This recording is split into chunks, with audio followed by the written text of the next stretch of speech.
नमस्कार साथियों, सुनिए यूनिक लॉ क्लासेस के यूट्यूब चैनल पर मैं डॉक्टर उर्मिला राठी आपका हार्दिक स्वागत अभिनंदन करती हूँ।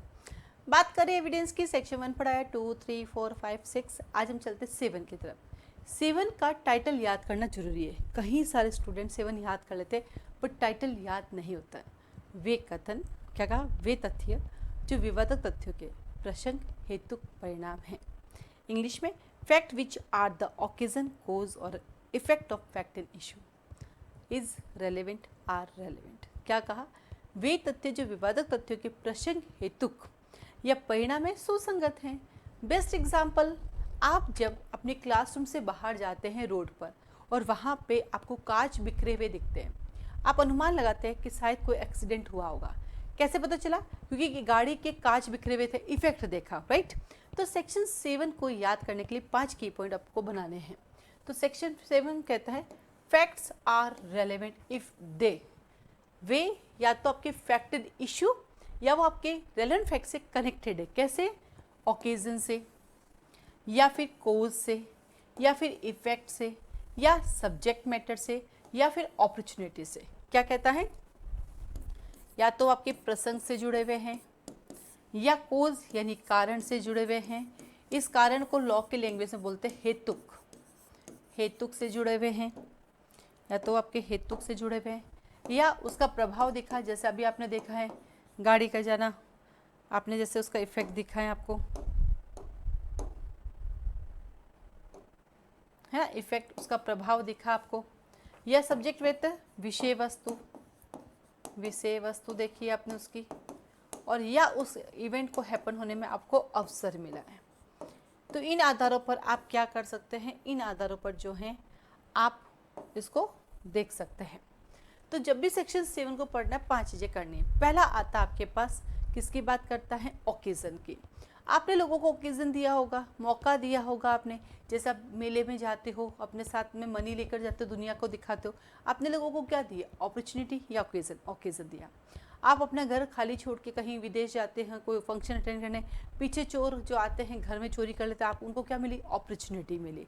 ठीक है। सड़क पे आप जाके देखते हो खून बिखरा हुआ होता है, कांच बिखरे हुए पड़े होते हैं, क्या सबूत देता है? शायद कोई एक्सीडेंट हुआ, शायद किसी ने लड़ाई झगड़ा हुआ, इफेक्ट बताता है। तो क्या कहा? सेक्शन 7 कहता है फैक्ट्स आर रेलेवेंट यदि वो फैक्ट जो है ओकेजन, कोज, इफेक्ट, सब्जेक्ट मैटर, अपॉर्चुनिटी से इस तरह से कनेक्टेड है कि वो कोर्ट में चल रहे केस के या तो रेलेवेंट फैक्ट है या उनकी फैक्टेड इशू है, तो वो रेलेवेंट है। इसके ऊपर एक फेमस केस है सेक्शन 7 पे, और केस का नाम है R.M. Malkani versus state of Maharashtra. R.M. Malkani versus state of Maharashtra 1973। ये जो केस है, ये केस अप्लाई होता है 6, 7, 8 तीनों पे। इस केस में कहा गया कि टैप पर, फ़ोन पे जो टैप किया जाता है, जो वार्तालाप टैप होती है, वो रेलेवेंट है सेक्शन 6 में, सेक्शन 7 में, सेक्शन 8 में। तो लिख दीजिए, फ़ोन पे जो कन्वर्सेशन होता है, वो कन्वर्सेशन अगर रिकॉर्ड किया जाता है तो वो सेक्शन 6 या 7 या 8 में रेलेवेंट माना जाता है। तो ये केस तीनों में आता है, टैप किया गया वार्तालाप रेलेवेंट होता है। इसके अलावा और भी बहुत सारे केसेज हैं जो सेक्शन 7 की बात करते हैं। सेक्शन 7 में 3 तरह के इलस्ट्रेशन है। पहला कहता है मेले में धन लेकर जाना, दूसरा बात करता है भूमि पर गुत्थम गुत्था निशान दिखाई देना, और तीसरा कहता है विष देना।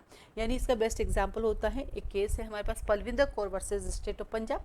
उस केस में ऐसे कुछ हुआ था कि पलविंदर के जो पति थे वो चित्रकारी का काम करते थे, वो बीमार हो गए थे। पलविंदर ने क्या किया, उनकी जो दवाई थी खांसी की, उसको केमिकल में परिवर्तन कर दिया जिससे वो खा गए। तो पलविंदर का जो ट्रांजेक्शन था वो किस सेक्शन के तहत रेलेवेंट है? सेक्शन 7, क्योंकि पलविंदर को दवाई चेंज करने की अपॉर्चुनिटी मिली। क्योंकि यदि बंदे की मेडिसिन ही नहीं चलती तो आप उसको जहर कैसे दे पाते? तो यहाँ पे Palwinder Kaur versus state of Punjab का केस लिख सकते हैं। तो मेन एग्जाम में जब भी सेक्शन 7 पूछते था, बढ़िया बढ़िया सुंदर सा उसको याद करके, क्योंकि आप सब कुछ कर सकते हैं लेकिन कानून की भाषा यानी बैरक की लैंग्वेज चेंज नहीं कर सकते। साथ ही दृष्टांत जो दिए गए, आप इन दृष्टांतों को लिखें। स्पेशली अगर मैं बात करूँ आपकी MP जुडिशरी की, तो वहाँ पे किसी का राम नाम और राम श्याम, हीना, सीना, रीता, गीता, ये सब नहीं लिखना, ABC से लिखना है तो कॉपी रिजेक्ट हो जाती है। बाकी स्टेट में आप ABC से भी इलस्ट्रेशन लिख सकते हैं और आम से भी लिख सकते हैं। पहली प्रायोरिटी हमेशा इलस्ट्रेशन यहीं से उठा के आपको लिखने ध्यान रखना है। साथ ही के साथ कोशिश करें केस लॉज भी आप याद करें ताकि आप एग्जाम में उसको बढ़िया से लिख पाएँ। इसी के साथ साथ जैसे कि मैंने कई वीडियो बताए, सूर्यनगरी यूनिक लॉ क्लासेस के फाउंडेशन बैच चलते हैं इंडिया के सारे स्टेट के, आप ज्वाइन कर सकते हैं। वहाँ पे 0 से Z तक पढ़ाते हैं, जैसा भी आपने देखा।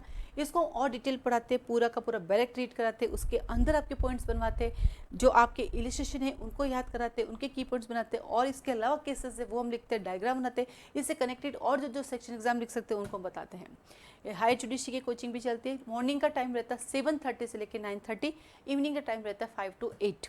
क्लासेस ऑनलाइन ऑफलाइन दोनों अवेलेबल है। आप जोधपुर आके भी ज्वाइन कर सकते हैं, घर बैठ के भी कर सकते हैं।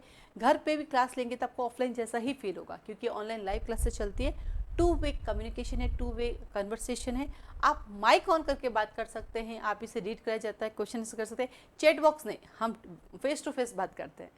और कोई जानकारी चाहिए क्लास से रिलेटेड, मेरे फ़ोन नंबर दिए गए, आप मुझे कॉल मैसेज कर सकते हैं।